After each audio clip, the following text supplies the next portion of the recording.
Mission Bengal पर बांकुरा में अमित शाह की रैली हुई। अमित शाह ने कहा कि 2/3 अक्सरियत से मगरबी बंगाल में बीजेपी सरकार बनाएगी। प्रकार का दमन का चक्र विशेषकर भारतीय जनता पार्टी के कार्यकर्ताओं के ऊपर ममता सरकार ने चलाया है। मैं निश्चित रूप से देख रहा हूं कि ममता सरकार का मृत्युगंड बच चुका है। आने वाले दिनों में यहां भारतीय जनता पार्टी की 2/3 बहुमत की सरकार बनने जा रही है। मैं आज बंगाल की जनता को अपील करने आया हूं कि बंगाल एक सरहदी प्रांत है। देश की सुरक्षा बंगाल की आंतरिक सुरक्षा के साथ जुड़ी है। देश की सुरक्षा को सुनिश्चित करने के लिए, बंगाल के युवा को रोजगारी देने के लिए और बंगाल के गरीब लोगों को दारुण गरीबी से बाहर निकालने के लिए इस सरकार को उखाड़कर फेंक दीजिए। एक मौका भारतीय जनता पार्टी को दीजिए। हम आने वाले दिनों में यहाँ पर सोनार बांग्ला की रचना करने के लिए मोदी जी के नेतृत्व में भरसक प्रयास करेंगे। तो इस खबर पर मजीद अपडेट हासिल करेंगे। हमारे साथ हमारी नुमाइंदा शबाना एजाज जुड़ रही हैं कोलकाता से। हमारी नुमाइंदा शबाना, बताइएगा जिस तरह से मिशन 2021 पर देखे जा रहे हैं अमित शाह, अपने खिताब में उन्होंने 2021 में मगरबी बंगाल में बीजेपी की सरकार बनाने का दावा किया। इसके अलावा क्या कुछ दावे किए उन्होंने?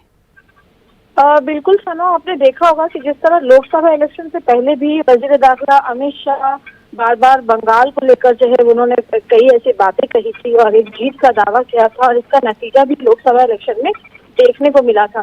तो ऐसे में एक बार फिर असेंबली इलेक्शन सामने है और अमित शाह ऐसे वक्त में अगर दौरा कर रहे हैं बंगाल का और इलेक्शन के हवाले से दौरा कर रहे हैं, तो उम्मीद की जा रही है कि उन्होंने जिस तरह से बीजेपी कार्यकर्ता को ये उम्मीद जगी है कि बंगाल में जिस तरह से बीजेपी बार बार कह रही है कि अब वो सरकार बनाने के जो है वो करीब है और सरकार बनाएगी, जिस तरह से लोकसभा इलेक्शन में जीत हुई थी, तो ये बीजेपी कार्यकर्ता, बीजेपी लीडरान में ये उम्मीद जगी है। और आज यही कुछ जो है वो आज वजीर दाखिला अमित शाह ने भी कहा है और उन्होंने साफ तौर पे कहा है कि बंगाल के अवाम तरक्की चाहते हैं, तब्दीली चाहते हैं और ये तब्दीली उन्हें वजीर आजम की लीडरशिप में जो है वो मिलेगी। और एक बार फिर बीजेपी की जीत का उन्होंने दावा किया है। बांकुड़ा में है अमित शाह, अभी वो बीजेपी लीडरान और कार्यकर्ताओं के साथ बातचीत कर रहे हैं, उनकी मुलाकात हुई है।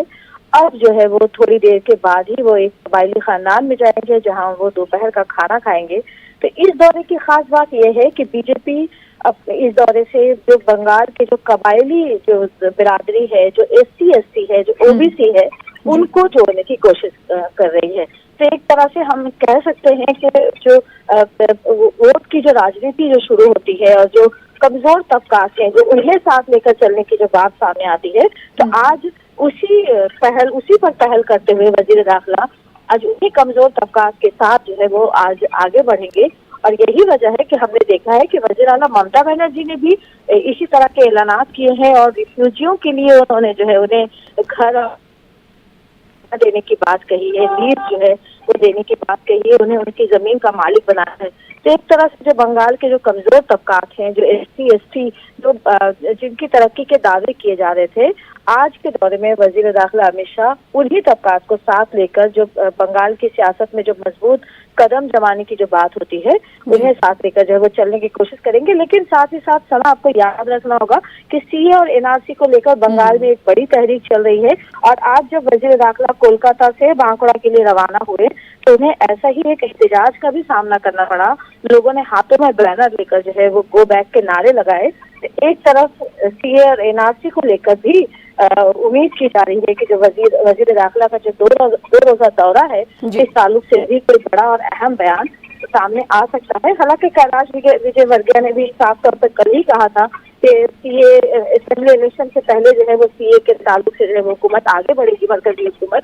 अब वजीर दाखिला इस ताल्लुक से क्या कुछ कहते हैं और उन एहतजाजियों को, उन नाराज लोगों को जो है वो साथ लेने की, अगर कमजोर तबकात को साथ लेने की कोशिश की जा रही है तो उन लोगों को साथ देने की कितनी कोशिश होगी, ये देखना भी अहम होगा। जाहिर सी बात है, अब देखना ये होगा जब एक तरफ बीजेपी सरकार ये कह रही है कि सबका साथ सबका विकास और सबको साथ लेकर चलने के लिए मथुआ वोट पर बीजेपी की नजर है। ऐसे में देखना ये होगा कि जिन एहतजाज का सामना आज मरकजी वजीर दाखिला अमित शाह को करना पड़ा और कुछ महीने पहले हमने देखा था कि सीए को लेकर प्रोटेस्ट मुल्क के मुख्तलिफ रियासतों में हुए थे, तो क्या इस दौरे के दौरान अमित शाह इस हवाले से खुलकर कुछ बात रखते हुए सामने नजर आएंगे या नहीं। बेहद शुक्रिया हमारे साथ शबाना एजाज जुड़ने के लिए, इस हवाले से तफसील से बातचीत करने के लिए।